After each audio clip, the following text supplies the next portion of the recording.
Y'all know what time it is. Y'all don't know, y'all better ask somebody. Hat on, suit on, looking like a dapper dog, giving them all dressed like $1 million, diamond things in its cuffs. Y'all tell me who could it be but Steve Harvey? Oh yeah, listening to me. Put your hands together for Steve Harvey. Put your hands together. Steve Harvey. Oh, listen, Steve Harvey. Why don't you join me? Steve Harvey. Get them on, y'all. Better give me some eggs while I listen to Steve Harvey. Yeah, join in with me. If you're with me, help me say, don't go radio on. You gotta turn it on, yeah, turn it on. Steve Harvey in the morning, y'all. So y'all can hear me on. Turn it up. Steve Harvey in the morning, y'all. Yeah. Turn your radio on. You gotta turn them on. Turn your radio on. Turn your radio on. You gotta turn them on.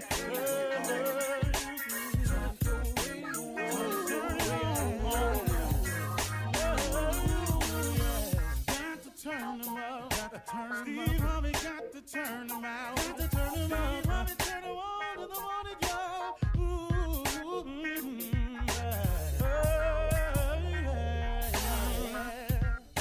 Come on, Steve. Come on. Do your thing, Big Daddy. I sure will. Good morning, everybody. Y'all listening to The Voice. Come on, dig me now. One and only Steve Harvey. Got a radio show. Yeah, I do. Tickle me when I say it, but I do. Like I say always, it just is a constant reminder of how good God has been, of all the things he's brought me through, all the challenges he's allowed me to overcome, all the times he's forgiven me, all the times he's allowed me to get it all wrong and turn around and get it right. And I still got a lot of challenges in front of me, still got a lot of changes I probably need to make. So my question to you is, what's stopping you from having the life that you want? What's stopping you from having the life that you want? I don't really know a person that doesn't want a good life for themselves or for their families. Now, I know a lot of people who have been beaten down by the process, who, because of some mistakes and some setbacks, some mishaps, a set of circumstances, sometimes just life just deals them a hand of cards and they just figure it's all defeat. I know a lot of people who have given up on achieving the life of their dreams. But I know they'd still want them if they could get to them. But they just allowed to settle for so many reasons. So who I'm talking to is you today. What's really stopping you from having the life that you want? What's really at the core of stopping you? What is that? Is it your friends or your associates? Is it the fear of what you think somebody else will think of you if you decide to change? Is it what I used to call the call of the wild? Is it the fact that you keep thinking that the thing that you're doing that's providing you these momentary moments of pleasure that really ain't really good or healthy for you, you don't want to stop doing that because you got just a little bit more something else you want to do? I call that the call of the wild. You know, it's just out there. Them streets is calling you. Them lights is calling you. You know, them girls is calling you. Them guys that's on the wrong side keep calling you. You can't seem to make a decision about the right guy. You keep picking the wrong guy all the time. What is it that's stopping you from having the life that you really want to have? So whatever the reason you're choosing, that's the reason that's stopping you from having the life that you want to have. It's no good, because at the end of the day, here's the real deal. See, God is available. And God is available for all of us. And God has a plan for all of us. And God wants the very best for all of us. That's the truth of the matter. So now what we going to do to get started having that life? First of all, if it's your friends, I want you to understand something. Your friends can't save you. A lot of your friends offer no real help for you. Most of your friends don't have the answer themselves. I mean, it's just a wide range of reasons. And misery loves company. So usually when your friends are in a bad position, they kind of like company in that bad position. Your friends ain't going to church. You're going to be their friend. They don't really want you to go to church. You know, your friends don't pray, so why would they offer up prayer as a solution to you? You know, your friends don't really get the fact that if you treat people better, people would treat you better. So what's that? So your friends are a lot of times the reasons. You know, the peer pressure of what, and then the thought in your mind of what they gonna think once they find out I don't do what they do anymore. Who cares what they think other than you? I mean, really, you can't let what somebody thinks of you stop you from having the best life you wanted to have. If I went by that theory right there, I wouldn't even be on this mic this morning. I would have never become a stand-up. I would have, had I listened to the people around me who clearly told me when I quit my job to pursue this, boy, don't you quit your job. You got a family. Boy, don't you do this. You ain't got no bit. That ain't no security in that. Get yourself a job. Go down here and work your brothers. Go to work over here. I heard all of that. I didn't let that stop me from pursuing this. Why would you allow that to stop you from pursuing your relationship with God so you can have the best life you could possibly have? You gangbang because they've convinced you that this is the family situation and love that you don't have, and they've convinced you that this is your only way, your only source of getting over. And then you drum up these ignorant reasons, man, for staying with it. But they sound so good when you listening to everybody else you're surrounded by telling you why we gang banging, why we holding this block down, why we slanging this thing here right here, why we letting it go like this here. You keep listening to them when all in your heart of hearts you know this ain't right. You already know, but you allow that form of the call of the wild, that wanting to be accepted by a group of people who trying to get you to accept a way so you can further their progress, to even prove that you worthy to be around them, you got to commit some type of crime. To even prove that you worthy to be around them. Then when you get busted on the crime, what happens to that? Where your family at now? They don't come down there to see you because guess what? They can't turn in their ID at the desk at a law enforcement center, so now your homies can't come visit you. And then, you know, your family back out here, they ain't taking care of your family because it's all about them. Then you learn that. What is it that's stopping you from having the life that you always wanted to have? What is it? Why are you a repeat offender? Why do you keep checking yourself back into that institution? Why, man? Why won't you get it together? Why won't you give God a try? Why won't you disassociate yourself? Why would you continue to be a part of a revolving door system and becoming the farm system for these institutions that ain't got nothing for you? But you keep going back in there, and then every time you go in there, and then your little homies or your gang-banging little silly little friends try to make you think that's a badge of honor. There ain't no badge of honor, man. That's one more scratch on that record. That's one more nail in that coffin. That's one step closer to that third strike where you ain't gonna ever get out. It's one step closer to that graveyard. You keep on. Why would you not give God a try? Why would you not go and see what your life could really be? What is it that's stopping you? What is it? Because see, I got news for you. There's nothing like waking up free. I don't care who you are. There's nothing like waking up with the joy in your heart. Now, if you ain't going to be free, get the joy in your heart, the satisfaction of knowing that you're accomplishing something with your life. Help somebody behind them bars. Get in the program. Show these young cats when they come in a better way. But don't you dare sit there, man, and just ride it out. And, man, just go and get the fullest life that you can have.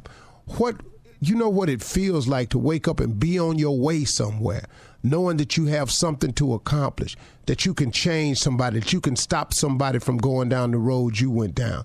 It's a whole lot of ways to make your life better. But why would you not go and have the best life you can have? What is it that's stopping you? What is it? Really? Really? So you think that Satan really has your best interests at heart? That little thing your mama kept telling you about praying, you wasn't listening, was you? But you know, it ain't ever too late to get back to that. It ain't ever too late to get back to where you're from. It ain't ever too late to go back home. It ain't ever too late to turn around. It ain't ever too late to get your life together. It ain't ever too late to seek God. And it ain't ever too late to pray. Don't forget to pray. Don't be ashamed to pray, and don't be too proud to pray, because prayer changes things. Prayer changed people too. I'm a witness to that. You're listening to the Steve Harvey Morning Show. Ladies and gentlemen, let me have your attention, please. Steve Harvey Morning Show is now operating as an operational entity. It is divine. It is, in the words of my uncle, it's rock immaculate. What? Oh, okay. Yeah, rock immaculate. Okay. He never knew what that meant. I was going to ask you. I'm about to ask you what that is. He was trying to say it's rather immaculate, and he used to say it's rock immaculate. I'm sorry, I just have people from all over. Ladies and gentlemen, Shirley Strawberry. Hey, good morning, Steve. Carla Farrell.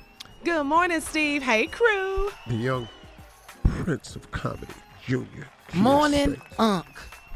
The king of pranks, nephew Tommy. I'm rocking that immaculate, baby. Yeah, rock immaculate. All up in here. Man, oh man, oh man. What is going on in our world? Everything. It's Carla, I ain't say nothing to you. What's up, girl? You spoke to me? You did. You did. You spoke to me. You hear didn't you. speak to me. Shirley just slid me a note. You I ain't just speak think to Carla. I'm going, Carla. I didn't hear it. What? Yes, he You did. spoke. I heard. I remember now. You said, hey, Shirley. hey, crew. I Shirley. know. You know what it is. Stop. We got a problem, Houston. Yeah, we got Yeah. a problem, Situation. man. We got a You situation. don't You how know to what it just- is, too. Just chill out. Oh, my goodness. Yes, ain't nothing to Carla. You say he spoke to Carla. I didn't say all of that. I just told Steve. But you know what? She was so convincing, had me doubt. Dog, I went, I'm sorry, I ain't said nothing, Carla. I remember now. It's coming back to me now. Is it? Okay. But it was just a minute ago. I though, know. 66. I know. It's coming It wasn't back to you. 60. Good morning, everybody. Sorry. You all know I have a short attention What span. is going on? In our world today. In the world, every day is something. I went to a restaurant, man, to have a meeting at dinner. Yes. Man. What? That's all they're talking about? Excuse me, Mr. TMZ, they post up outside this restaurant. Oh, okay. It's paparazzi. Mm-hmm. I found a new way to do it, though.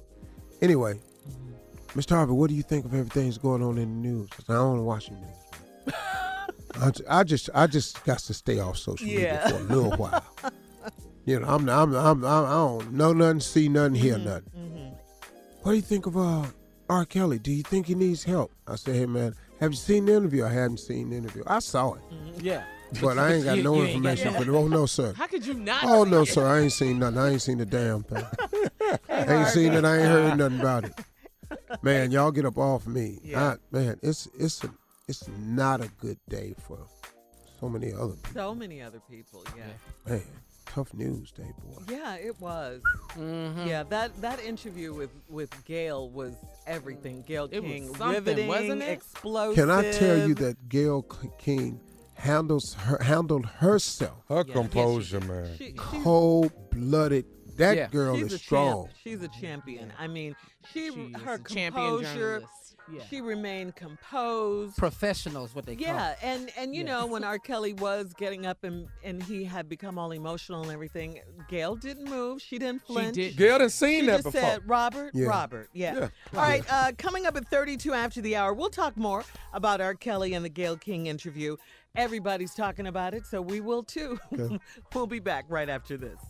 You're listening to the Steve Harvey Morning Show.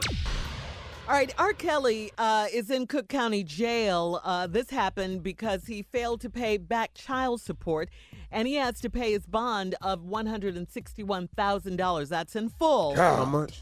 $161,000. He has to pay child support. He's Yeah. in jail now He's in jail. Right. Yeah. Yeah. Cook County. Yeah. Cook County. because of not paying child support. Yeah. Yeah. Yes. Because of not paying child support. Yeah. So he has to pay that in full to get To out. get out. Yes, to get out. Wow. He's due back in court March 13th. Now, yesterday, we all saw R. Kelly's interview with Gayle King. This is where he denied the allegations of sexual abuse. To review, R. Kelly pleaded not guilty to 10 counts of aggravated sexual abuse involving 4 women, 3 of whom were minors at the time. R. Kelly got very emotional and said that he is fighting for his life and he didn't do this crime. Take a listen. Hate me if you want to, love me if you want, but just use your common sense. How stupid would it be for me to, with my crazy past and what I've been through, right now I just think I need to be a monster and hold girls against their will, chain them up in my basement, and don't let them eat and don't let them out unless they need some shoes down the street from their uncle. Robert, Stop it. Y'all quit playing. Quit playing. Robert. I didn't do this stuff. This is not me. I'm fighting for my life. Wow. I'm Yeah. still trying to figure out your shoes, though. I know Yeah. everybody I telling don't me. know what the hell that was. I mean, Gail kept her composure, I- Robert. yeah. Because I would have said, sit your... That's what she wanted to say. Yeah, but she But couldn't. she been there She before. held her own, though. Yeah. I mean, Yeah, she's a she professional. really, really did. R. Kelly also denied that suffering childhood abuse himself. But you know, this was hard to watch Very much so. because I compelling was as it going. was. I don't even see what benefit doing the interview was. I don't understand that. I either, mean, but look, man. Speaking out now. I think he thought, Steve, that it would do some good because no one has heard his side of the story. Right. In the court Yeah. of public In the opinion, right. people had already... And he Yeah, talked about exactly. social media and all that kind of Yeah. stuff. But you come out know. screaming your side, Yeah, though. but he also denied that suffering childhood abuse himself has affected his behavior, though he claims to be considering therapy. Take a listen to this. You've been very candid that you are a sexual abuse survivor yourself. How do you think that has affected you? It hasn't affected me at all. I mean, it has affected me in a way, though. Yeah. Yeah. It affected me in this way. Anything that I've been through, that or any struggles I've had in my past, has affected my music. Has it affected your behavior? Absolutely not. Because I'm gonna tell you something. And I know people think, well, he was abused. Exactly. Well, that's why he's doing that. No. No, the experts will tell you this. Most people who are abusers have been abused, but not all people that have been abused go out and abuse others. Okay. And so that's why I asked That's the what question. the experts said? That is what the But they experts didn't say said. all, did they? No, they didn't. No, All right. no. Here I stand. So that's why I'm I'm asking in the you. not all. I'm in the not all, okay? But they also didn't say when you're R. Kelly, okay, and you're famous and your name is ringing 25 million times a day all over the world, okay, of people trying to get money from you, okay, and they're using your past. They're using the past allegations, the past case that he beat to link it on to that. They're using that. When you say that you need help, do you think you need to go to therapy? Have you been to therapy? Absolutely. At this point, I'm definitely talking about that. About going? Oh, absolutely. Yeah. You know, it seems like, some could say you might seem out of touch to a lot of people. What do you mean? Well, I mean, your perception of the charges against you. I know it's your side and it's your story, but you have a different perception that most of the world has about you. No, I have a truth. People have perception. People have their perception. I have truth. Do you think you're invincible? Oh, absolutely not. I just think I'm human. Whew, did that help jog your memory? Yeah, it's a couple of things in here, man. And, I absolutely hate this, man. Yeah, I hate it for the victims. especially. Here's a couple of things. When he said, did your child abuse affect you? He said, first of all, it didn't affect me at all. And then he said, Then he had to catch himself Then he because said, hold up though, hold up. You this is a chance now for you to get some type of sympathy, remorse, something. redemption, something. Then there's 25 million hits every day of people around the world is trying to get money from him. I think everybody knows you don't have money right now. I don't know who these people are that don't know you got money. When you can't post $100,000 bail, it's because you fit into the category of most people. Yeah, that was the first time most recently he got that's arrested. so you got to understand that. And then if you're telling me that he just went back to jail for 160. Dog, for 160 for child support. It was actually more than that, and they cut it in half. Well, that's another example of not having yourself together financially at this level here. Right. Now, everyday people, I know good and well they ain't got no $160. I know ain't good and well they going to sit up in jail because they don't have $100,000. Right. Then he used the term, the case I beat. Yeah. See, look, I got a lot of friends with criminal background. Okay. Well, I'm just saying. Keep it When you moving. say you beat the case, Everybody know what that means. like Junior was saying, everybody know what that means. Oh, yeah. That means you beat something. Yeah. He got off. You got off. You got away. You got You know, when everybody I know that beat the case, Yeah. man, I beat that case, Yeah. man. Yeah. That don't mean that you didn't do it. No, they got away with Yeah. it. So I was really a little surprised that he used that terminology. I don't think that was smart at all. He should have said I was innocent or I was found innocent Right. or something. You know, I was acquitted of all charges. I was freed. It was proven that I was not guilty. You don't say I beat it. I don't think that was smart. And then the last thing was I'm thinking about therapy right now. Okay, if nothing's wrong, you ain't did nothing. Why you need? You don't do this with young girls. What you going to do? What's the therapy for? I'm just. Those are the little things Those that are I. things that you heard. Yeah, just stuff that I pulled out, man. Well, I'm sitting up here going, I don't really know if I would say it that way. Yeah. You know, and then, but you know, he under duress. Maybe he said some stuff he didn't mean. And he's not, I mean, I think it's a known fact that he's not the most literate person. Yeah, he doesn't Yeah. do a lot of interviews. Yeah, he doesn't. Yeah. All right, so we're going to move on for now, Steve. Coming up next, we're going to switch gears here and go to the nephew and run that prank back right after this. You're listening to the Steve Harvey Morning Show. Hey guys, it's your girl Carla Farrell. Saving money with Groupon is crazy simple. Everything you need to save big is in the app. Easy. Save more and do more with just a couple of taps. So what are you waiting for? Save big on family bowling night, a relaxing massage, or something you've never done before right in your own neighborhood. With Groupon, you can save up to $100 a week on what you do every day. Download the app and save Groupon. All right, guys, coming up at the top of the hour in entertainment news, Jay-Z and Roc Nation got a sixth grader's court case dismissed. The sixth grader had refused to stand for the Pledge of Allegiance. And this is really sad news, Steve. Jeopardy's game show host, the iconic Alex Trebek, he has revealed that he is stage 4 pancreatic cancer.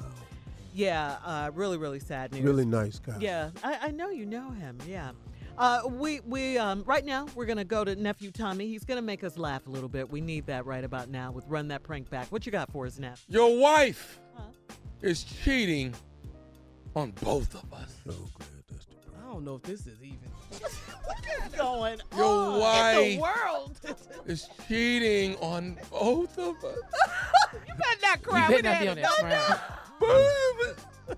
How could she do it? Now this is an actor right here. Run that prank. Let's go. Hello? I'm trying to reach Terrence, please. Who's calling? Who's this? Hey, my name is Mark. How you doing, brother? I work with your wife Veronica. We're on the same sales floor together. I think I met you before, but I don't know if you remember meeting me. But I work at the job with Veronica. Is everything all right there, or what's going on? No. Everything's straight here at the job. No, not a problem at all at the job. But I wanted to. Is she all right, or is everything all right? Oh, yeah. She's all right. She's perfectly fine, man. I just, you know, I actually, like I said, my name is Mark, man. You don't remember me, Terrence, but I just wanted to talk to you. Like I say, you know, I got some things on that's been bothering me for a minute, and I just kind of wanted to reach out to you, and you know, just kind of have like a little heart-to-heart talk with you, man. So maybe we can get things in a better position. But I just wanted me and you to have a conversation. Wait a minute. How'd you get did Veronica give you my number, or how did you get my number? That's what I'm trying to. Like, what's going on? I mean, I've had your number. I just hadn't never reached out to you before. But like I say though, man, this has been bothering me for a minute, and I wanted to get it off my chest so you and I can try to, I guess, fix this whole issue. But I just want us to see if we can fix it. You know. Well, fix the issue? What's the issue? I don't understand. I'm not following you. I don't understand. What is the issue? So, but now, you know, like I said, I went on and got the nerve up to give you. Spit it out, brother. Spit it out. Talk to me. What's going on? Okay. Your wife, man, is cheating on both of us. And we got to figure out we got to do something about this, man. Did you say she's eating on both of us? What did you say? I didn't she is cheating. She is cheating on the both of us, bruh. Wait a minute. It sounds like you said cheating. I don't know what you... Veronica is... Listen to me, Terrence.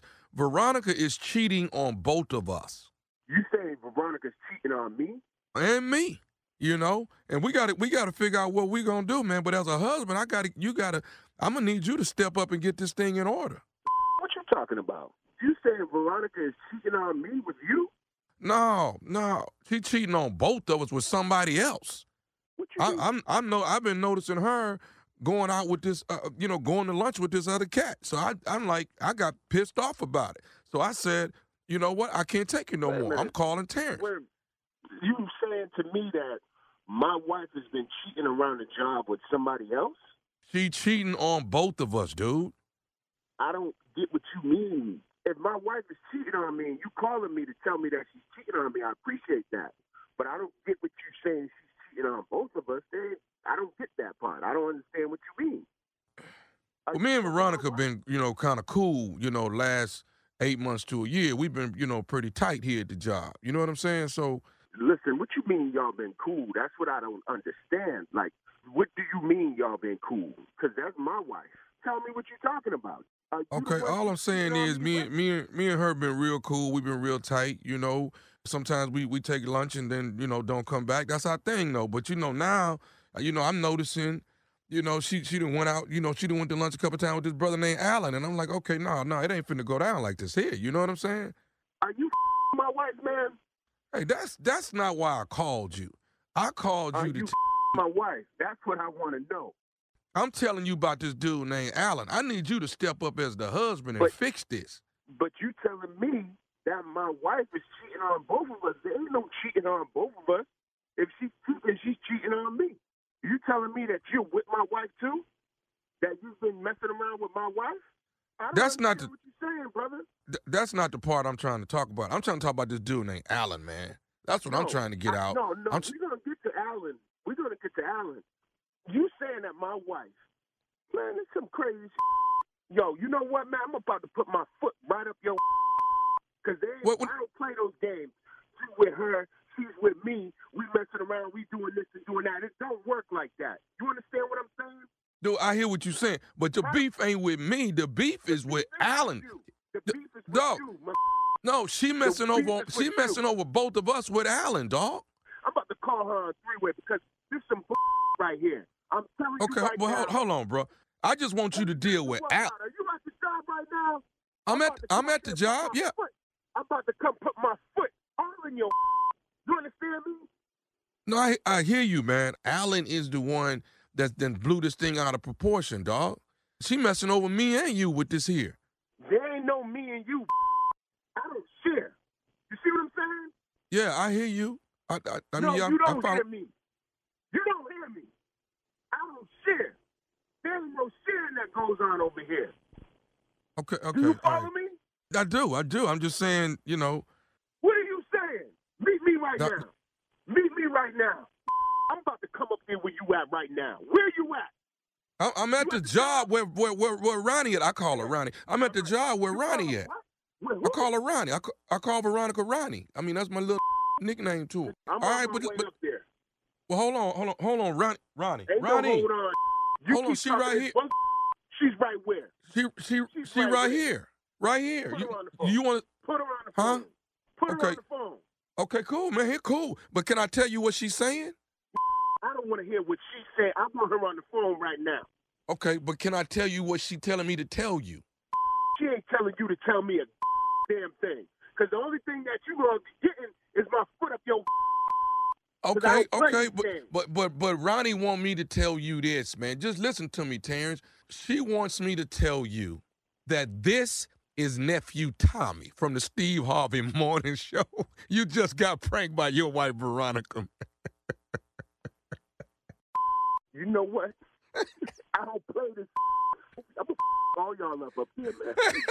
I'm gonna all y'all up. I'm gonna give you an old school whooping. Y'all ain't even right for that. You all right, man? No, I'm not all right. I'm in the car. I'm sweating. I was on my way over there. I'm about to go to jail messing around with y'all. Hey, let me ask you this, man. What is the baddest, and I mean the baddest, radio show in the land? You already know. Steve Harvey Morning Show.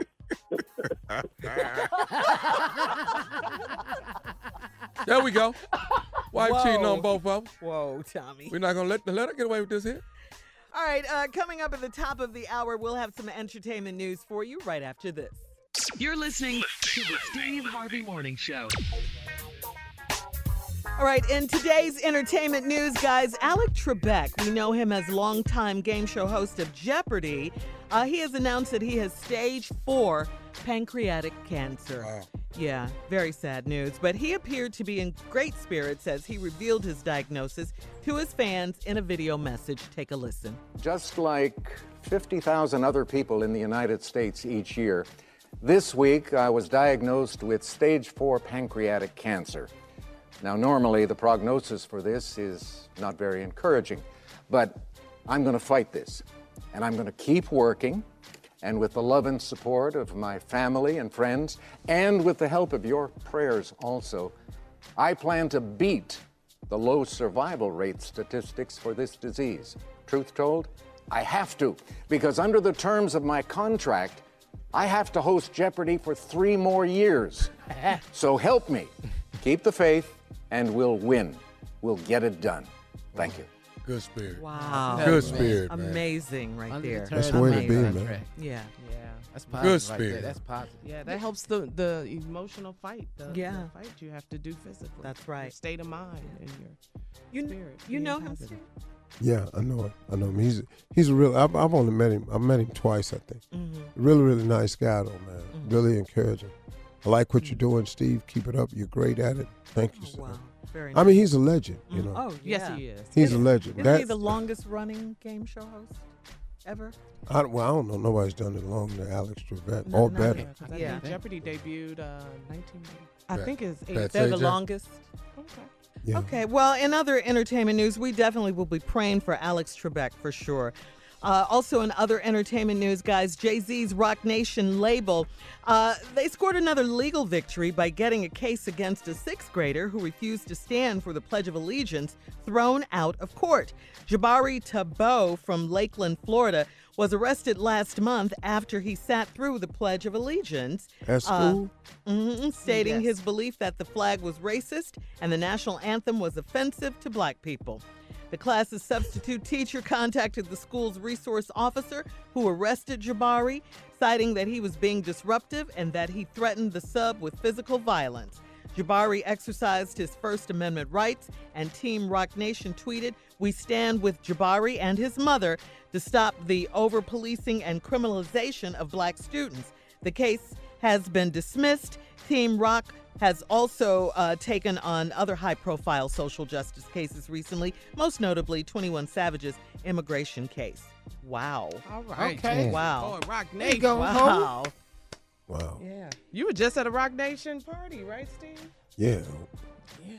Well, no 6th graders there, though. No 6th graders there. I just want to be clear about that. Yeah. I just want to make sure we're clear. And you didn't do the Pledge of Allegiance, right? I mean, we did the Pledge of Allegiance every day at school. Mm-hmm. All right, actor Christophe St. John was laid to rest on Monday while his family and friends gathered to say goodbye. One face that was visibly absent was his fiancée. Apparently, his fiancée lives in Russia, and she couldn't get a visa to come for the memorial service. Wow. Yeah, that's sad. yeah, that's really sad. Man. Yeah, That's awful. yeah. She posted on the gram that my heart is broken. I'm going through this with a huge pain in my heart. and realize that I don't have the opportunity to say goodbye to him and put flowers on his grave. It's not right.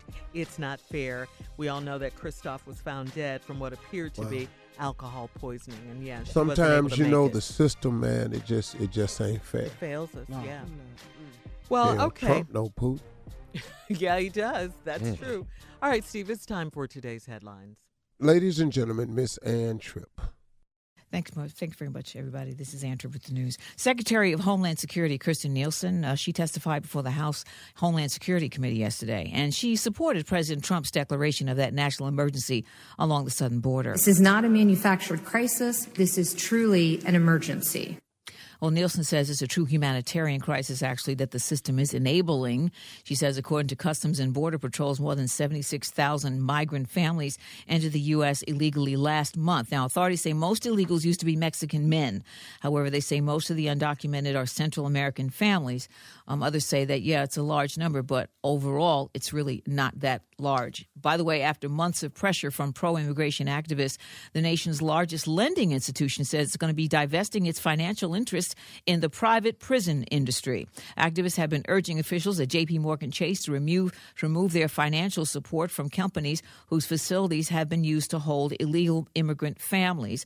No other major U.S. banks have followed suit yet. However, that may change. In a statement, J.P. Morgan Chase says investing in the private prison industry has become too risky.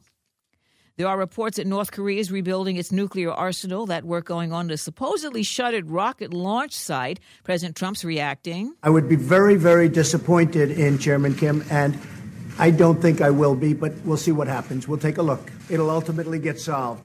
Trump's second summit with Kim Jong-un, a few weeks ago, you may remember that he ended with Trump walking away from the table because he said that the North Korean dictator refused to give up all of his nuclear ambitions in exchange for complete removal of government sanctions. So Trump said, well, I'm walking away from the table. We're not doing this.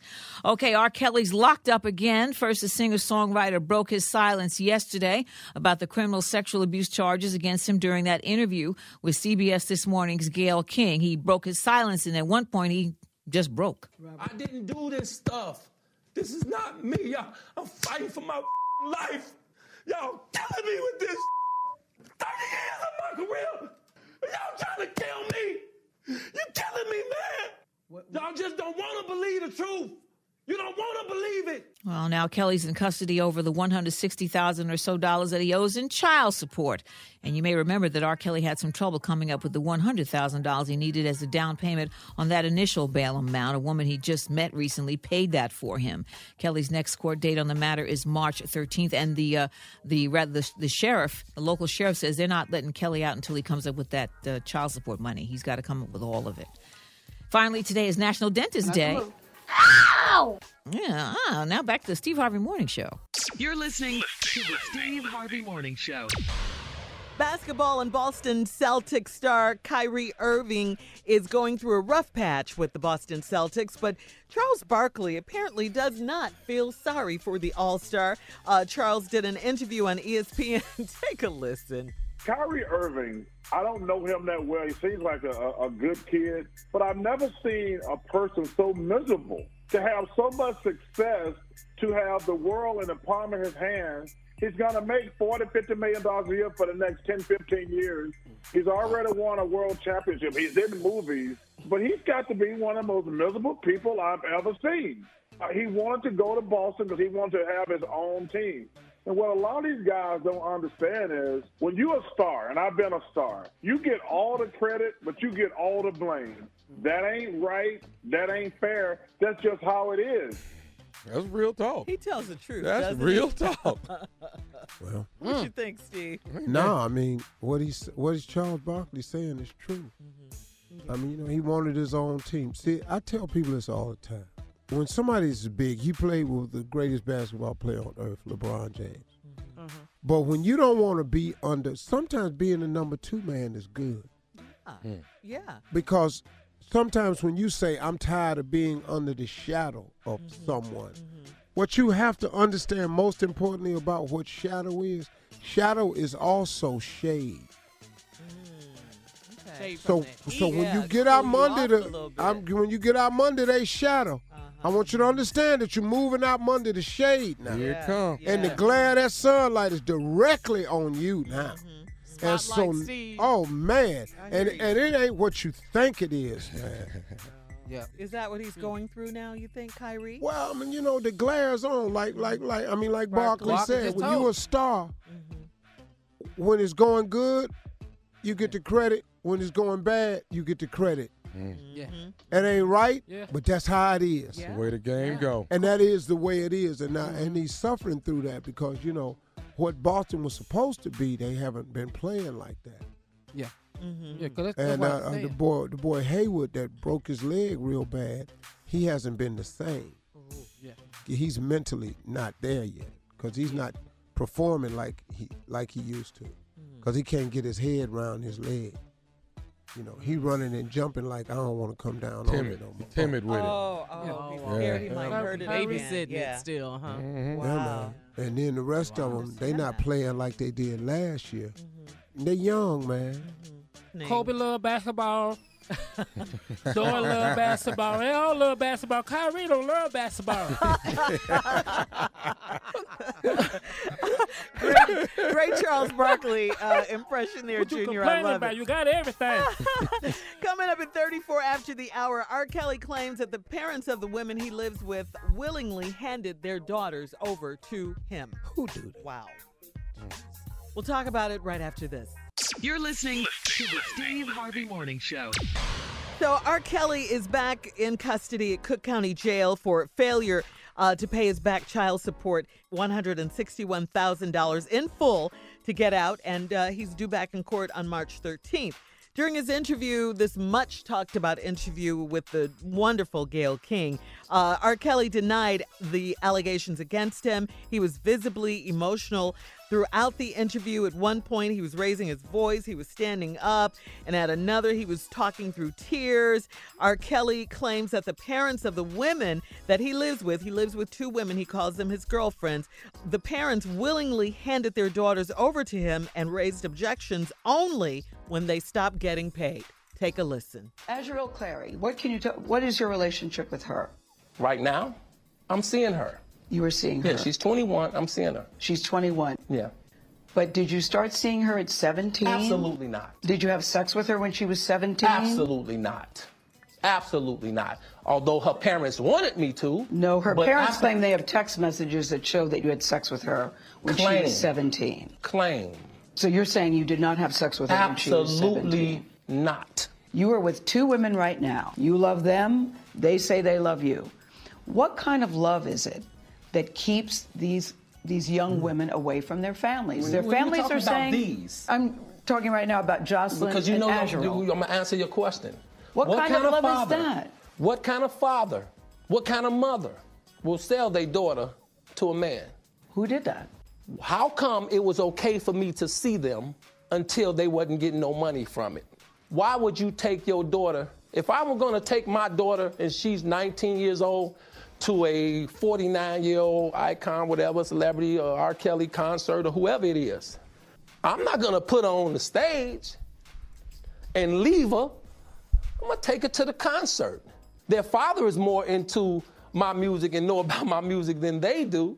You're saying the parents handed their daughters, Azrael and Jocelyn, over to you? Is that what you're saying to us? Absolutely. Are the cameras still going? Yes. Absolutely. Woo! Hey man, this crazy right here. This is crazy. This is a shame. Yeah, I mean. No, I mean like on another level of ignorant. Yeah, this is beyond, man. He should have never done. You know, man, I think he doesn't understand it, the damage he's doing to himself. Because if these parents said that they have text messages that can verify and prove that he was with their daughter at 17. Having sex with their daughter. Yeah, that's what I mean. Yeah. The fact that what kind of father and mother sells their daughter or gives their daughter away to a 49-year-old icon or celebrity whatever it is, like me. Oh man, hey man, my man. What? Listen to me. What? Do you hear what you're saying? What kind of icon accepts these kids? Hey, dog.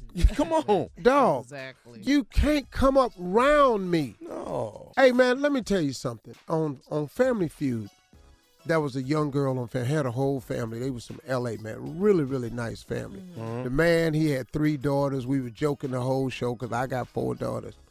And his daughter asked me for some advice on camera in front of everybody. I answered the question. So the game is over, right? And we doing the, hey, thank y'all for coming to Family Feud. I'm Steve Harvey. We'll see you next time. Mm-hmm. So we all standing there, and she tapped me, and she said, Mr. Harvey, can you explain to me again what you were saying? She was about 21, 22. I said, hold on, let me get your father over here. And I called her daddy over there. And I said, my man, your daughter just asked me a question. We off TV. You want to stand here while I'm talking to you? He said, sure, Steve, go ahead. And then I handle it like that. Because see, you're not. Right. I'm not about to set my. You can't. I don't have conversations with men's 2019 yo kids, man, with me, my old ass. Right. I'm not finna do that. Yeah. Right. Yeah.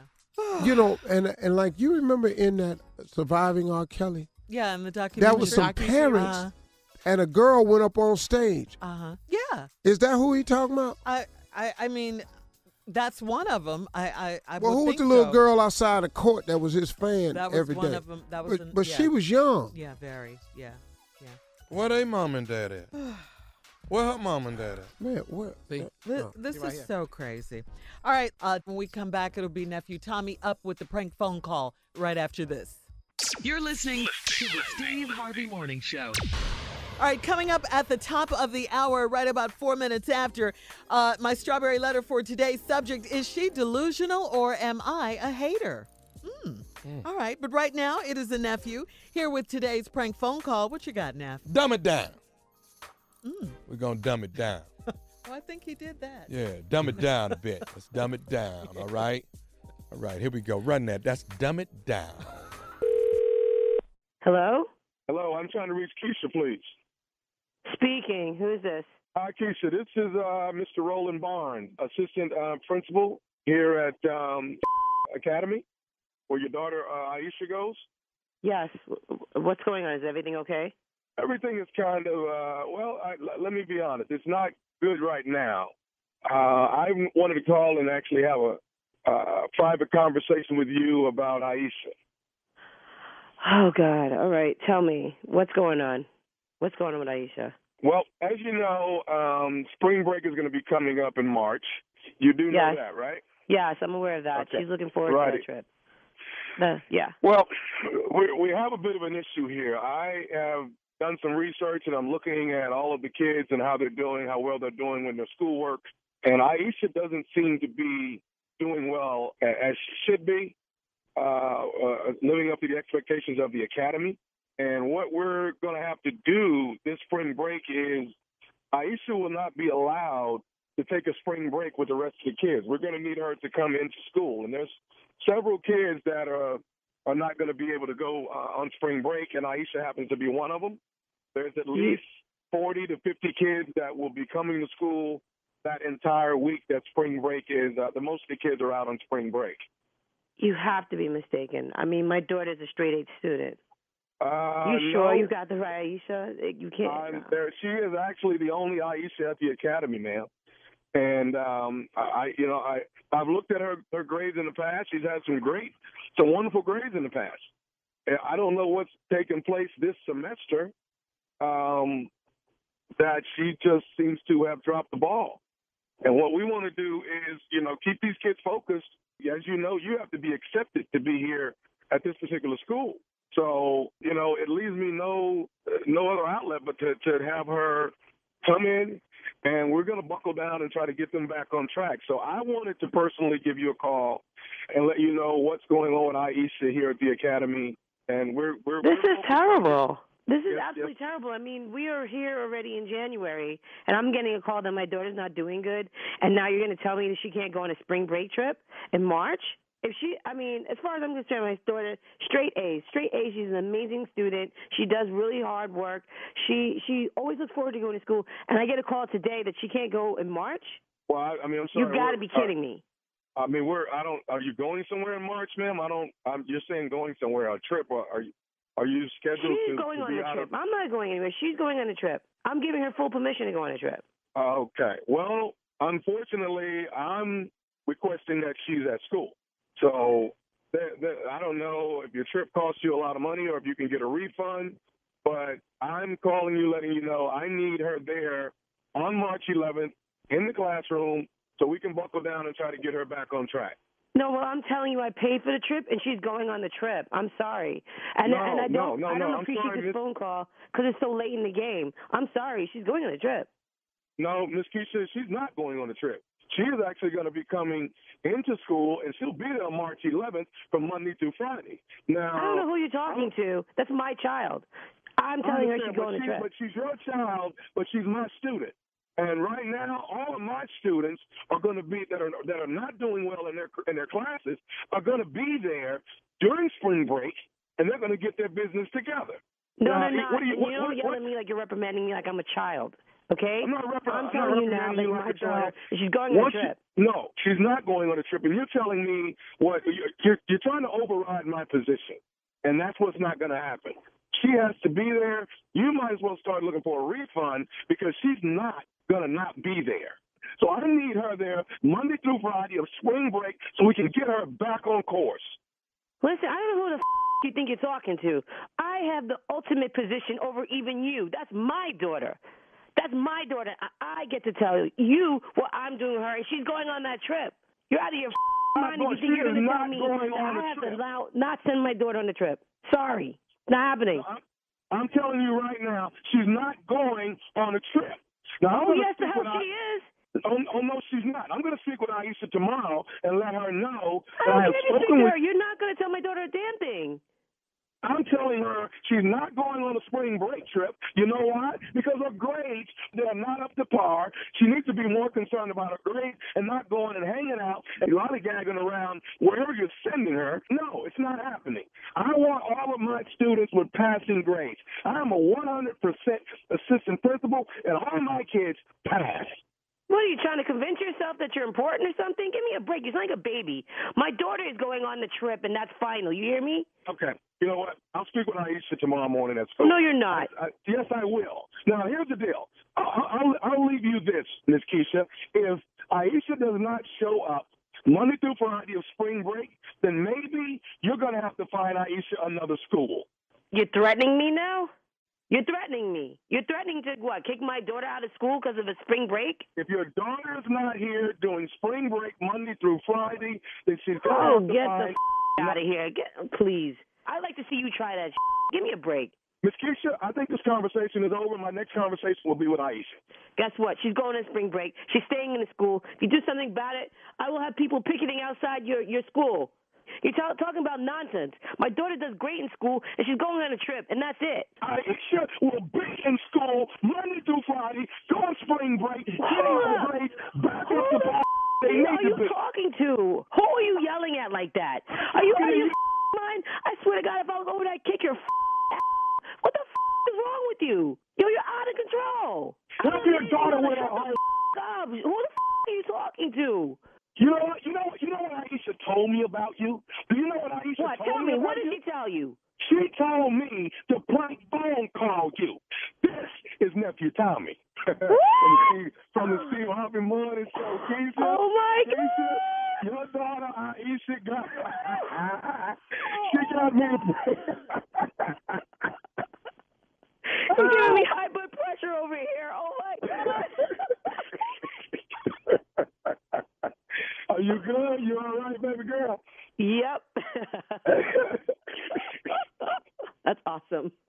Oh my God, I was really going to go over there and you up. I can't believe this. Oh my God. Okay, I got to ask you something, Miss Keisha. What is go the for it. baddest, and I mean the baddest radio show in the land? Without a doubt, Steve Harvey Morning Show.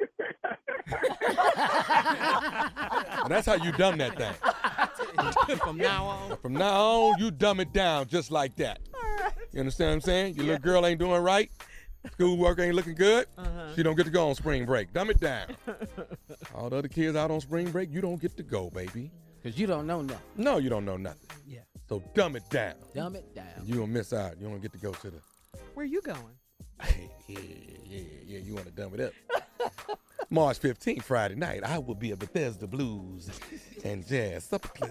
That is Bethesda Blues and Jazz Supper Club. We're going to be singing, playing, and cooking. Yes, we are. And when all that happens, ladies and gentlemen, here's Tommy. Friday, March 15th, 2 shows, one at 7, one at 10.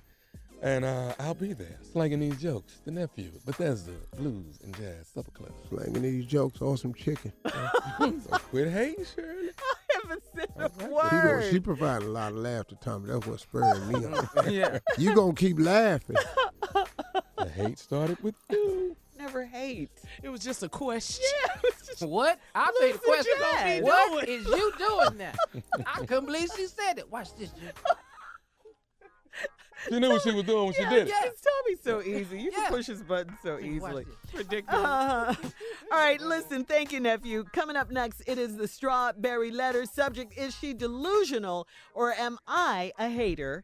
We'll do that right after this. You're listening to the Steve Harvey Morning Show. All right, it is time now for today's Strawberry Letter. And if you need advice on relationships, dating, work, sex, parenting, and more, please submit your Strawberry Letter to Steve Harvey FM and click Submit Strawberry Letter. We could be reading your letter live on the air, just like we're going to read this one right now. Buckle up. Hold on tight. We got it for you. Here it is, the Strawberry Letter. Subject, is she delusional or am I a hater? Dear Steve and Shirley, I'm writing you for advice on how to deal with a female family member. I believe that all women should be confident regardless of their looks or size. But my cousin is an exception to this rule. She has crossed the line of confidence and now she's downright delusional. She's over 40 years old, yet she lives on social media all day, every day, constantly posting about how fine she is and how successful she is. Neither of these is true. Every man wants her and every woman is jealous of her. It is embarrassing the way she dresses and acts just to get attention. In public, when people look at her crazy for being half-dressed, she quickly checks them, and she has gotten into a fight for flirting with some woman's man. She wears weaves and wigs, which is fine, but they are never put on right. Come on now. Or they're ratty and tattered. She always gives beauty and financial advice on her social media posts while she lives in an apartment, works in a coffee shop, and has to borrow money from me and other family members at times to pay her monthly bills. I have tried to talk to her about how she is acting and looking, but she always says I'm jealous of her, and she tells other family members that I am a hater.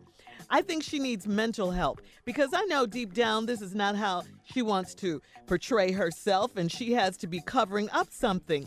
The family thinks that as long as she's happy, they're happy. So now I'm starting to think they've turned against me too, and I'm the only one that's concerned, or I'm being a hater. What do you think? Can you offer me any advice on how to deal with her? Wow. Well, honestly, I don't think you're a hater. I think you're just calling it like you see it, and apparently like it is. I mean, I think she is too much based on what you said in this letter with all the posting and the way she dresses and flirting with other women's men and getting into fights and all of that. And I'm with you. I do believe that all women should be confident and feel empowered and all of that. But there is such a thing as way, way too much and over the top. And I think that's your cousin. I agree with you again. I think she is acting out something. I think she is covering up something. Maybe she does have low self-esteem and she's doing this to overcompensate for how she really feels about herself. That could happen. I think she does try to seek out attention, and she needs attention. I think she needs it desperately because you say she's half-dressed and all that. But if you're a family member and if you really want to be a friend and help her, I think you just need to stay out of her way, stop criticizing her, just be her ear, her shoulder to cry on. Be there for her when she needs you. Don't criticize her. Don't do any of those things. Just be her friend, okay? Because it sounds like she really needs a friend right now because she doesn't like herself very much. Steve? It's hard to be a crazy person's friend. If you ain't crazy your damn self. Let's just be real. If you got good sense and you had a crazy friend, let me ask you something. How long that friendship lasts? Not It long. don't last long because you can't put up with it, especially if you got sense. Is she delusional or am I a hater? That's how the letter starts. Well, let's get to it. I need advice on how to deal with female friends. I believe that all women should be confident regardless of their looks or size. I could not agree with you more. But my cousin is an exception to this here rule. See, he or she has singled out her cousin. My cousin is an exception to this here rule. She done crossed the line of confidence, and now she's downright delusional. Now, why is she delusional? The letter states she over 40 years old, but she live on social media all day, every day. She's constantly posting, now listen to this, y'all, how fine she is and how successful she is. Neither one of these is true. Now, this is a come to Jesus moment. Come on. If you're on Instagram steady posting about how fine you are and how successful you are, and a family member goes, neither one of these things is true. Matter of fact, not a damn thing she's saying is true. Then we have to wonder, what's wrong? Every man wants her, and every woman is jealous of her. It's embarrassing how she dressed and act. She dressed like that to get attention in public. People look at her crazy for being half-dressed. It ain't just that she half-dressed. What? It's what she looked like as a half-dressed person. Wow. See, if you fine and half-dressed, that ain't a bad look. No, that's nice. Don't nobody look at you crazy when you fine and half-dressed. Yeah, but when it's just fine going on in your mind. People looking at her crazy. She quickly, what the hell you looking at? Yeah. They looking at you. See, and she knows she look crazy.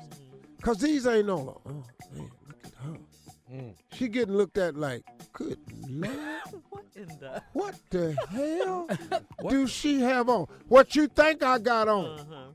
She done got into fights, flirting with women's men. Here's the other part. She wears weaves and wigs, which is fine. Ain't nothing wrong with that. Nope. I agree. But they are never put on right. See, here we go. Now, somebody doing her hair, don't know. She probably doing it herself. Now, when your wig ain't put on right, let's go over what this means. That reminds me of this woman at our church named Sister Patley.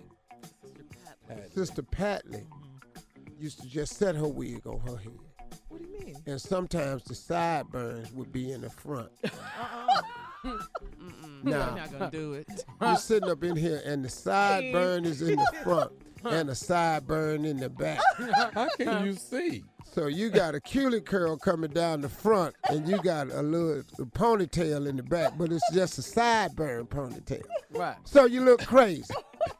That's when you done put the wig on wrong. When we come back, I'll tell you how she done put this wig up in there, this weave in there.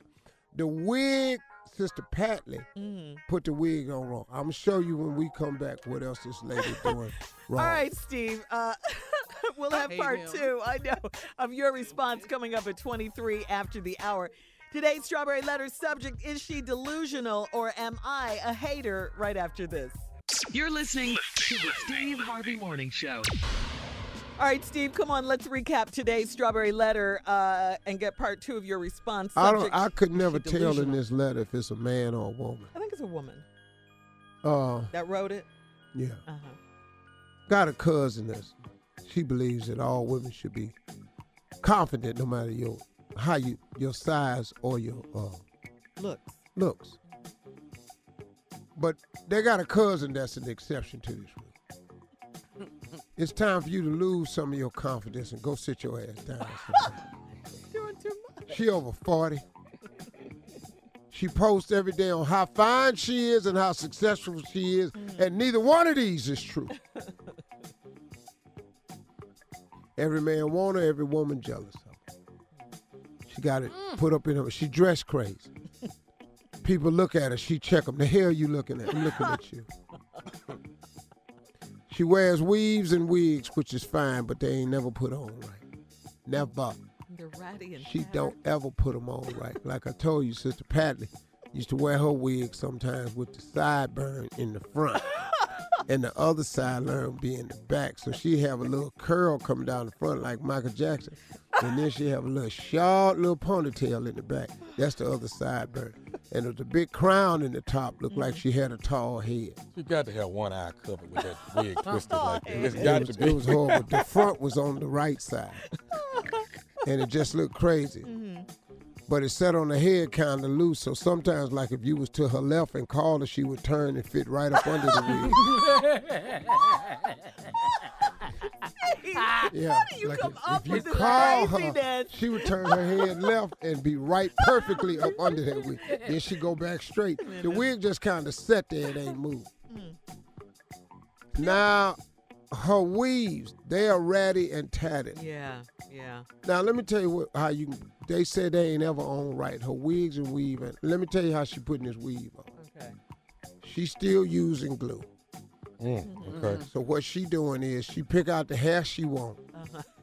She glue the strip herself and set it on top of the rest of her hair. I love how you know about weaves and wigs and stuff. She got this black glue.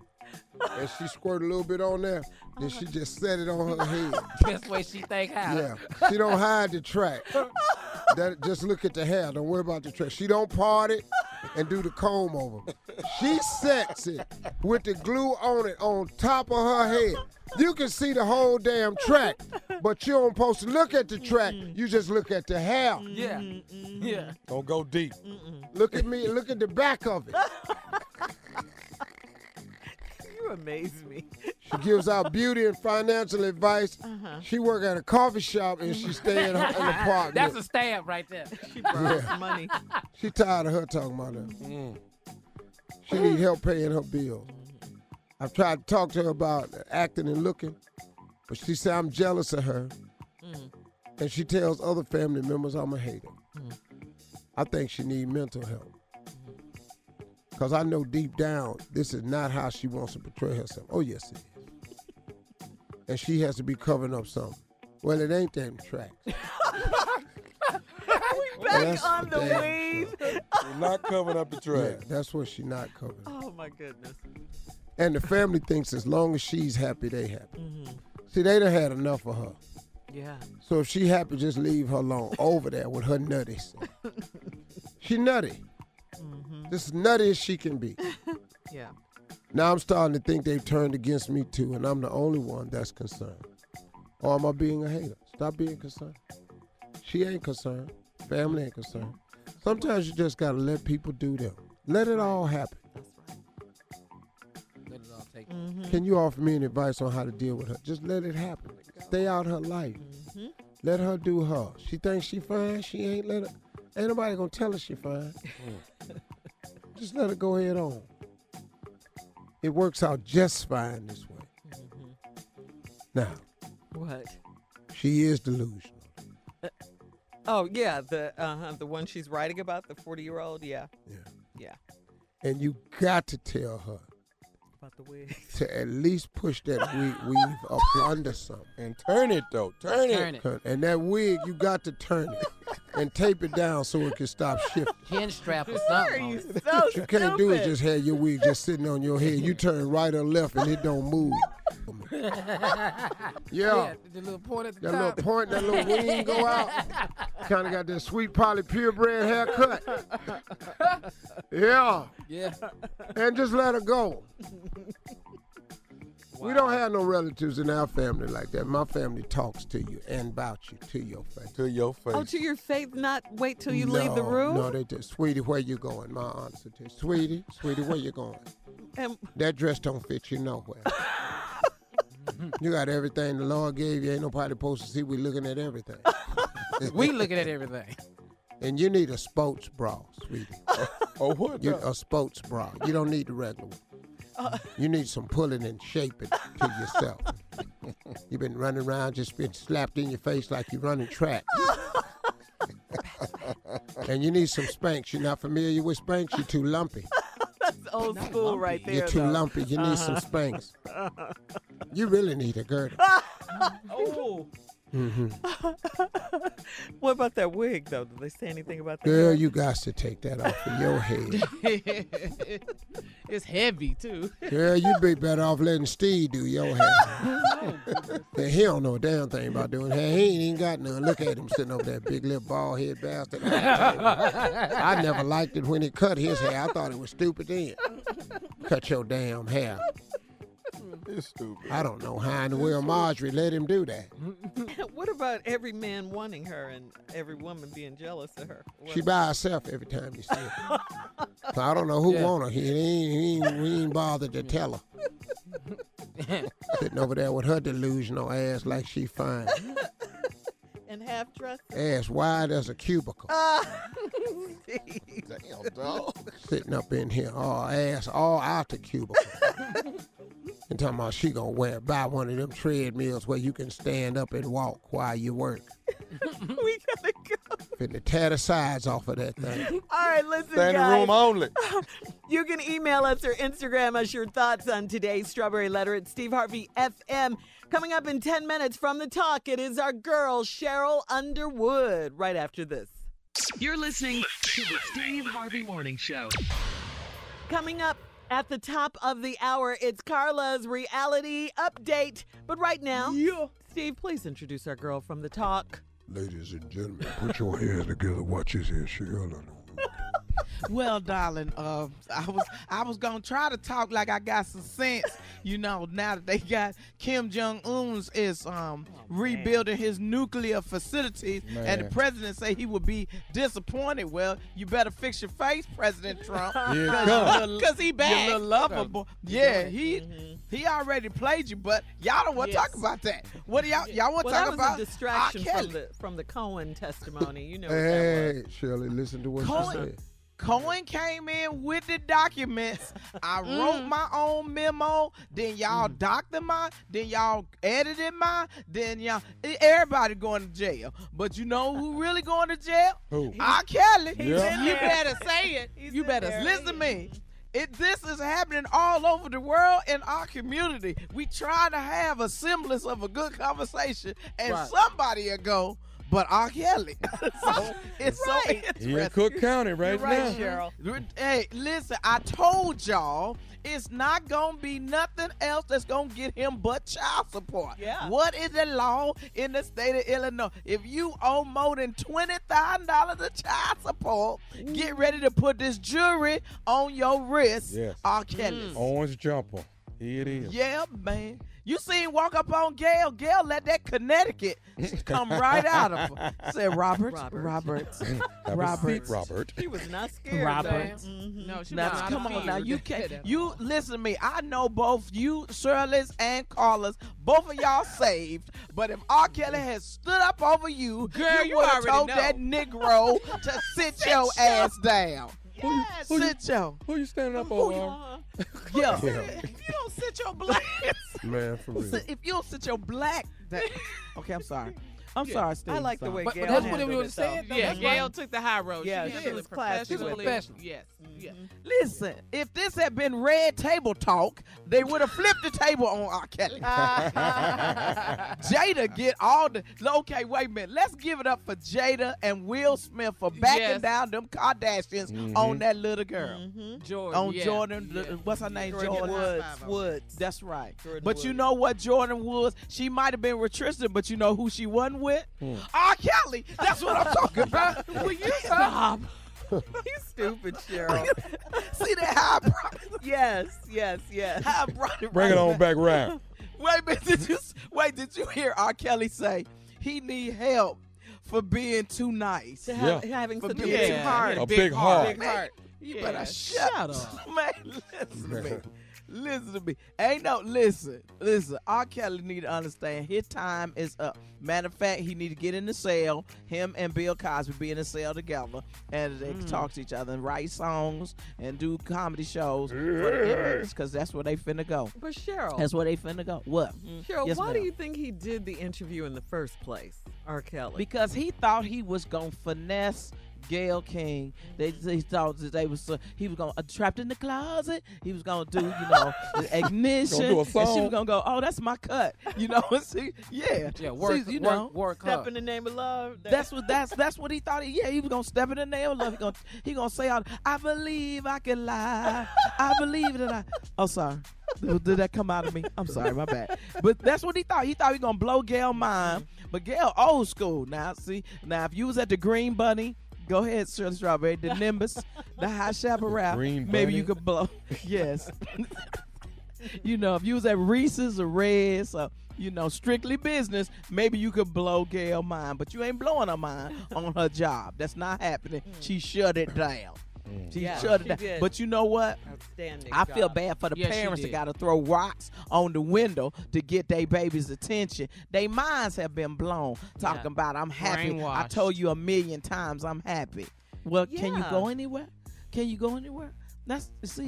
Right. Oh my goodness. I'm just going to tell you. It's some people, I'm too, what's the word for it, Junior? Is it disagreeable? Opinionated. Yeah, that's one of them. Give me another word, Tommy, for why I got a mouth on me. What is it, Steve? Ornery. What? Ornery. That's a good word. I like got that. a mouth on me. Curmudgeon. Yeah. Won't shut the hell up. Yeah. Confrontational. Yeah. Yeah, dude, that's a good one, That's Steve. a good one for you. You're too, Gets on their damn nerve.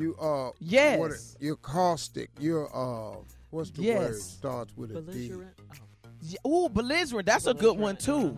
That's a good one, too. And see, not to make light of the situation, but I must, because I'm a comedian. You ain't going to have me up in nowhere, and you ain't went grocery shopping, R. Kelly, talking about you eating in front of me, and I eat. Oh, no, I got to fight you now.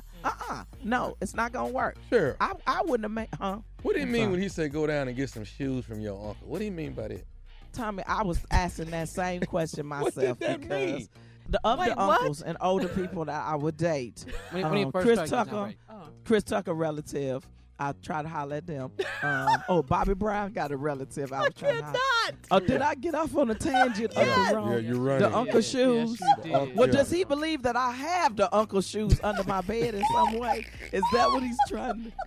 Obviously, he's Carlos. He must know something about me and one of his relatives.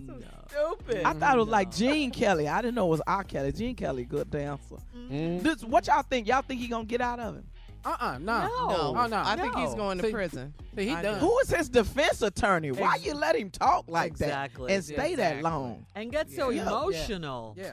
Yeah. Even while And they putting the makeup on, he was see, getting emotional. Yes. See, Yes, black he folk got one was. theory. He was. They were frantically trying to. Hey, man, let me tell you something. When you're upset Mm-hmm. and really, really angry, you're not letting nobody put makeup on. That's right. Say it, Steve. Exactly. You're Say it, right. Steve. Prove that you're Man, innocent. get away from me with all that. I'm Yeah. good. Right. That's right. All the That's where right. the cameras? Which camera That's is it? right. Nah. You ain't No. really talking that much. I accidentally stepped on Steve Gator one day with my hard baby shoe, and Steve. Why y'all looking at me? Cheryl, Hell we gotta yeah. get out of here. Why y'all girl. looking at me? So Why y'all looking at me? Thank you so much, Cheryl. Coming up at the top of the hour, Carla in the building with Reality Update right after this. You're listening to the Steve Harvey Morning Show. All right, Tommy, introduce her. She is here. Get ready, buckle up and hold tight. Carla Farrell with Reality Update. All right, thank you, nephew. All right, guys, let's talk about Love and Hip Hop. New York, season finale. Joe Budden decided to propose to his girlfriend and baby mama, Sin Santana. Really? It was during the taping of his podcast. You know, Joe has this big podcast, and sometimes he has a live audience, and the crowd went wild when Joe popped the question to his girlfriend, and of course she said yes, because you know that she's been wanting him to propose. So it was very romantic All right, what go he ahead, did Joe. in front of. Yeah, it was really, really Joe romantic. Joe Budden, dunna, dunna, dunna. I know, right? That was my jam. Kimbella and Yandy, they squashed their beef, and now they're back girls, which is good. Oh, good. Yes. I was Yeah, getting concerned. Yeah, they squashed their beef on the at the end of the Costa Rica trip. Oh, okay. And Jewels has been sentenced to prison. 27 months. Jewels Santana. 27 months. That's 27 months for having a loaded handgun and non-prescription opiate pills in his carry-on bag when he went through security at the airport. That's at 2 years. 2 years, 3 months. That's 2 years, 3 months. Yeah, well, That's what I that said is. that. But he ain't finna be the only one. When you have it in your bag going through an airport, you could have avoided this. Yeah. Yes. Yeah. He had a That's what loaded we were gun. saying. Oh, I hope it A wasn't loaded handgun. It was loaded? Oh, yeah. Yes. And unauthorized opioid pills. Yes. Didn't he Dangerous say, substance. what he said something as to the reason he had that? It don't matter. You can't take it through the airport. The airport? I don't give a damn what your reason is. Yeah. He tried to get away by leaving the airport in a taxi cab. Yeah. Remember all that? I remember, yeah. It was, But your name on your bag. Right. He turned himself in, but the judge gave him a few days to get his things in order, and he decided to marry Kimbella, the mother of his children, and she's been wanting to get married as well. So they threw together a wedding. It was very nice. So Jewel, Santana, and Kimbella got married, and Yandy was one of the bridesmaids. So congratulations to them. Of course, he is in prison. He had to report to prison. Remy Ma and Papoose, they had their baby girl, and it was, The golden child. Yeah, the golden child. Remy Ma had a very difficult pregnancy. She's had a lot of heartbreaks and disappointments. She and her husband, they are blessed with their baby girl. They called the baby the golden child because of all of her heartbreaks, disappointments, and things, issues that she's had. But the baby's name is Reminisce McKenzie. So cute. Congratulations. I like Remy Ma. Reminisce. Yeah. All right, let's go. Real Housewives of Atlanta. So now remember on Monday The during closet. my reality. It was the closet. The Closet Gate, that right, was during crazy. my reality update. We talked about Closet Gate.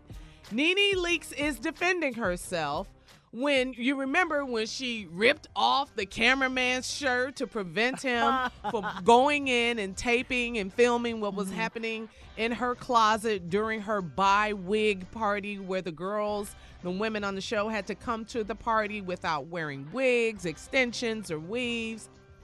So Candy and Portia, they took it upon themselves. They wanted to go check out NeNe's closet because Candy said NeNe's always talking about her famous wardrobe closet. NeNe went off. She did not want the ladies in her closet. We talked about that. So she was on Watch What Happens Live, and Andy Cohen asked NeNe, did she overreact about the whole situation with the whole Closet Gate? Take a listen. Did you overreact? No, I did not. How are you going to overreact in your own home? If I tell you to visit me and sit right here, you need to sit right here. You don't have the right to go through my house and open up my doors, my closets, my pantries, none of that. You would feel disrespectful. And the one thing these girls have, they are disrespecting each other's homes when they visit them. Sheree's house was disrespected. Kenya's house was disrespected. When you come to my house, you're not going to disrespect my home. Okay, so they were not in the right because you can't come in someone's house. First of all, they weren't even invited upstairs. They just came upstairs on their own. What do you want to say to the audience who 82% are saying they're on their side? I don't give a damn whose side they're on. I don't give a damn about this poll. I love NeNe. I saw this episode. Hey, that was real. I love it. That's It's it. real He said, talk. I don't give a damn about this pose. This is my house. I love it. Andy Cohen asked the viewers, Watch What Happens Live. Steve, you've been on that show, right? Yeah, You- I think a yeah, couple so times. yeah, he has a poll for the viewers to weigh in, and so he obviously asked the viewers whose side were they on, I don't NeNe's give a damn. or Candy's and Portia's. I just love NeNe, though. I love her so much. You don't get no realer than that right there. Okay. Give a damn about this poll. She tells it just straight. Yep. So hit me up on Lips by Carla. We'll continue that conversation. Play that again. You want to hear it again? All right, one more time. Let's go. NeNe, did you overreact, Andy Cohen? Did you overreact? No, I did not. How are you going to overreact in your own home? If I tell you to visit me and sit right here, you need to sit right here. You don't have the right to go through my house and open up my doors, my closets, my pantries, none of that. You would feel disrespectful. And the one thing these girls have, they are disrespecting each other's homes when they visit them. Sheree's house was disrespected. Kenya's house was disrespected. When you come to my house, you're not going to disrespect my home. Okay, so what they were not in the right, because you can't come in someone's house. First of all, they weren't even invited upstairs. They just came upstairs on their own. What do you want to say to the audience who 82% are saying they're on their side? I don't give a damn whose side they're on. I don't give a damn about this poll. Facts. Oh, God. Go ahead, NeNe Leakes. I love her so much. I give a damn about this poll. You were sadly mistaken. Yes. My house. Yep. So there you go. That is Reality Update. I just thought that was hilarious with NeNe. She just kept it 100. Yes, she always does, Andy though. That's a T-shirt there. That's why people I love don't her. give a damn about this poll. About your poll.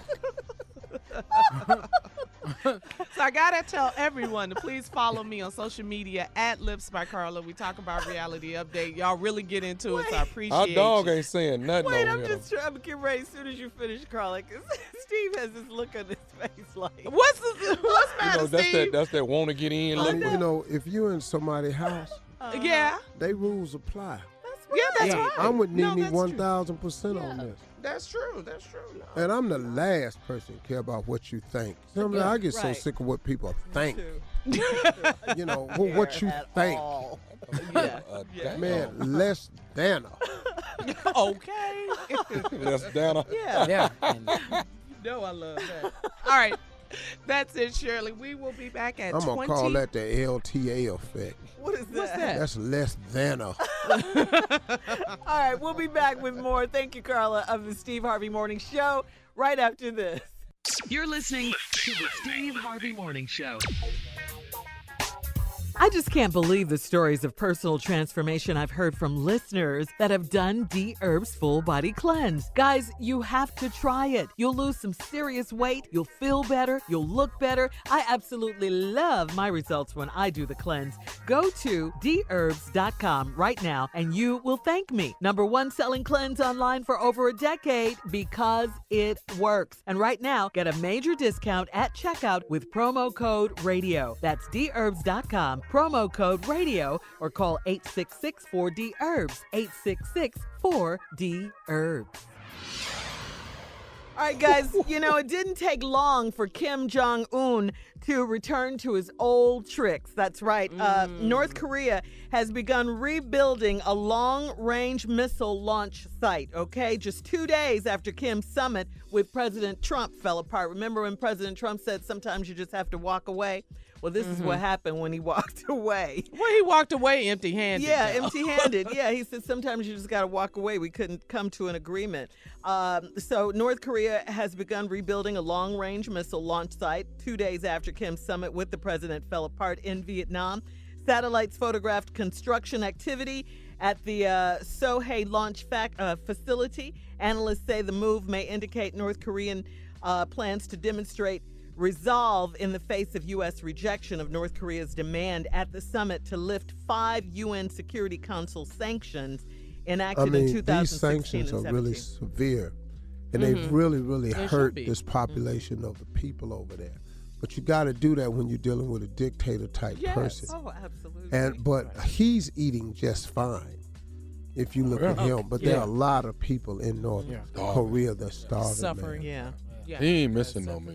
No, his little chubby. No. Or haircuts. He's fine. Getting that. He getting that fade. Yeah, he getting that fade. fade. Why Crazy he eat? Junior. Yeah. But the president, our president, going to negotiate with the dictator, and then when he doesn't do what he says, you shocked. What? Yeah, He's a exactly. dictator. Exactly. Well, you know, you got to sit with all rulers of the world. You got to sit with them, see if maybe you can make some sense out of it. Dictators, though. I don't know Dictators. what. I mean, you got to try to stop this idiot who has this access to these Nuclear weapons. weapons. Because if he gets something started and he press a button, you know, man, we got to get involved here. And who wants to send their kids off anymore? No. Right. You know, so I agree with him trying to talk. But if you think you're dealing with a rational person, I think you're finding out that you're not. Absolutely not. Yeah. No. White House Press Secretary Sarah Huckabee Sanders declined to answer press questions, saying the White House doesn't comment on intelligence. Steve, she's She still don't hanging have in much. there. You keep saying I that. can see it, though. Say that every time. It's wearing her down. Yeah, Miss Sarah Huckabee fading off. She's on her way out. more and more She's still tired. hanging in there. Yeah, well, I'm hanging in there and wanting to be. Yeah. Kelly Conway gonna snap one day and leave. In other political news, President Trump is yet another legal headache. State insurance regulators in New York are apparently investigating him. The Department of Financial Services is looking into whether President Trump inflated the value of his assets to an insurance company. It has issued a subpoena to an insurance broker for records dating back as far as 2009. The subpoena follows Michael Cohen's testimony in Congress last week, in which he said that Trump had inflated the value of his properties. The agency does not have authority to prosecute crimes, but can turn its findings over to prosecutors, and they could do it. So there you go. How long this gonna take? And he went though? to North Korea to distract from Michael Cohen's testimony. And He didn't do that. did. He magnified it. Yeah. No, he did. No, Huckabee Sanders on her way out of there because that security clearance about them kids, that almost dropped it. She had nothing to say about that. Oh, yeah.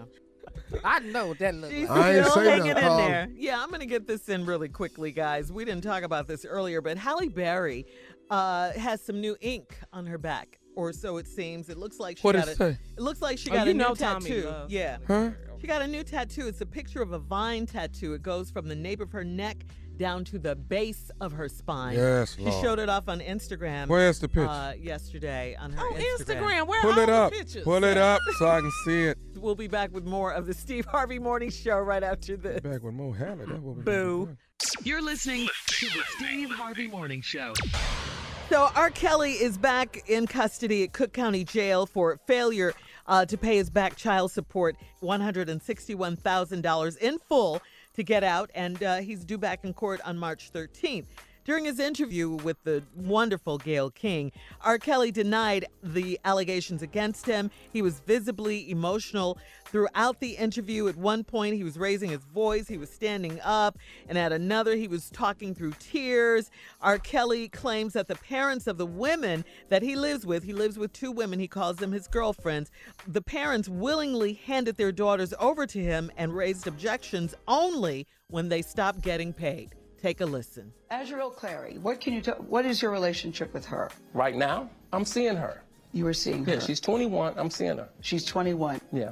But did you start seeing her at 17? Absolutely not. Did you have sex with her when she was 17? Absolutely not. Although her parents wanted me to. No, her parents claim they have text messages that show that you had sex with her when she was 17. Claim. So you're saying you did not have sex with her when she was 17? Absolutely not. You are with 2 women right now. You love them. They say they love you. What kind of love is it that keeps these young women away from their families? Their families are saying. These. I'm talking right now about Jocelyn because you and know Azrael. I'm gonna answer your question. What kind of love father, is that? What kind of father? What kind of mother will sell their daughter to a man? Who did that? How come it was okay for me to see them until they wasn't getting no money from it? Why would you take your daughter? If I were going to take my daughter and she's 19 years old to a 49-year-old icon, whatever, celebrity, or R. Kelly concert, or whoever it is, I'm not going to put her on the stage and leave her. I'm going to take her to the concert. Their father is more into my music and know about my music than they do. You're saying the parents handed their daughters, Azrael and Jocelyn, over to you? Is that what you're saying to us? Absolutely. Are the cameras still going? Yes. Absolutely. Woo! Hey man, this crazy right here. It's. This is crazy. This is shame. Yeah, I mean. No, I mean like on another level of ignorance. Yeah, this is beyond, man. He should have never done. You know, man, I think he doesn't understand it, the damage he's doing to himself. The fact that you what kind of father and mother sells their daughter or gives their daughter away to a 49-year-old icon or celebrity whatever it is, like me. Oh man, hey man, my man. What? Listen to me. What? Do you hear what you're saying? What kind of icon accepts these kids? Hey dog, come on, dog. Exactly. You can't come up round me. No. Hey man, let me tell you something. On Family Feud, there was a young girl on Family. Had a whole family. They was from L.A. man, really really nice family. Mm-hmm. The man, he had 3 daughters. We were joking the whole show because I got 4 daughters. So we all standing there, and she tapped me. She said, "Mr. Harvey, can you explain to me again what you were saying?" She was about 21, 22. I said, "Hold on, let me get your father over here." And I called her daddy over there. And I said, "My man, your daughter just asked me a question. We off TV. You want to stand here while I'm talking to you?" He said, "Sure, Steve, go ahead." And then I handle it like that. Because, see, I don't have conversations with men's 20, 19-year-old kids, man, with me, my old ass. All right, when we come back, we'll close out the show with our last break of the day and some closing remarks from the one and only Steve Harvey right after this. You're listening to the Steve Harvey Morning Show. All right, here we are, last break of the day. All right, Steve, hit us with your closing remarks. What do you have for us today? Just some more encouragement. I want to try to give you a mindset. And you can pick and choose whichever you like, but I want to try to give you a mindset to succeed with. I want you all to start thinking about your goals, your visions, and your dreams. And I want you to think of them like they're long overdue.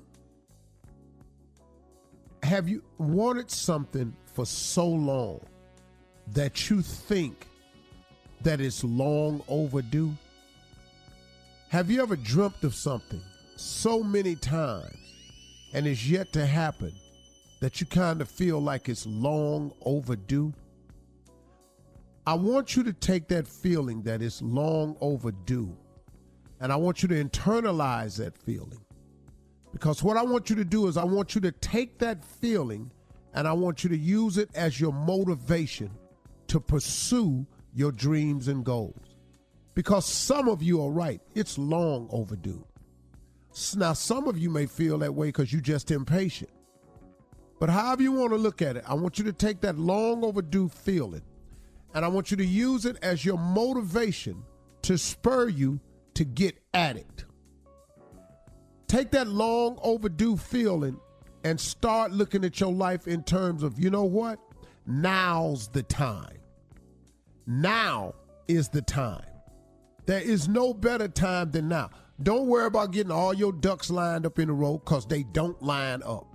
Don't wait till the perfect time because there is no such a time. You got to remember that there's a force out there that don't want you to succeed. His job, the devil's job, is to throw blocks in your path, to throw temptation in your path, to test you all along the way. All God needs us to do is pass these tests. You're not going to pass all of them, but he wants your best effort. But you got to act like now's the time. You've got to develop a sense of urgency. This thing that's long overdue, the time for it to start happening is now, and I have to develop, and you have to develop a sense of urgency to get it done. It's this sense of urgency that spurs you. It springs you into action. See, the hospital is filled with rooms of care and all like this, but you got different divisions. Now, if you in ICU, intensive care unit, it's intensive care. They in there watching you all the time. They got you monitored regularly. You hooked up to machines. It's down there at the nurse's station. You in ICU. They got the emergency room. That's set up for people who are stuffed and popped off unexpectedly and you need some care right away. Now, the fact that you got to sit there and wait on your right away all this time is still the emergency room. But you want to approach your life with a sense of urgency. You don't have to sit there and get put on hold like they do at the hospital. Fill out the paperwork. You got to develop a sense of urgency. Because if it's long overdue and now is the time, you might as well develop a sense of urgency. Your success, your dreams and visions of happening and occurring have to be critical. They have to be critical. It's got to be critical. You have to perform in your life like you are in a state of being critical. This is critical. It's critical, y'all, that you become successful. It's critical. It's tied to your happiness, your success, your well-being. It's critical. This ain't something, man, that we can casually deal with. It has to be critical to you. You have to have it in your mind that being happy and being successful is something that you can't live without. Why not? Do you know how many negative things people feel is overdue that they have a sense of urgency? Junkies, addicts, it's a sense of urgency for them, and it's a negative thing. I got to get high. I got to get my fix. Do you know that people develop sense of urgencies and things being critical over so many negative things? I got to get down there to happy hour. I got to get more likes on my page. I got to do something that I don't really feel comfortable doing because I got to get more likes. I got to show some parts of my body I really don't want to show, but I'm trying to get some likes. I'm trying to get my followers up. Do you know how many people are feeling critical about that? How many people are approaching that negativity with a sense of urgency that they can't live without? Well, let me explain something to you. You should feel that way about your success, and you should feel that way about your happiness. That is critical, man. It's overdue. Now's the time. You have to have a sense of urgency. Your happiness and success is critical to your well-being. You cannot live without it. That's the mindset you have to have towards your success. If you don't, you're not going to be successful. I'm sorry. I hate to tell you that, but you won't be. Successful people feel that way. It's critical. Get critical about your happiness and about your success and get it done. Y'all have a great weekend. All right, Steve, you too. All right. Yeah, it's Thursday. Thanks, huh? Get after Good, it. Steve. Yeah. Critical, yeah. I'm finna go get after it. Rat. Hey! For all Steve Harvey contests, no purchase necessary, void where prohibited. Participants must be legal U.S. residents at least 18 years old unless otherwise stated. For complete contest rules, visit SteveHarveyFM.com. You're listening to the Steve Harvey Morning Show.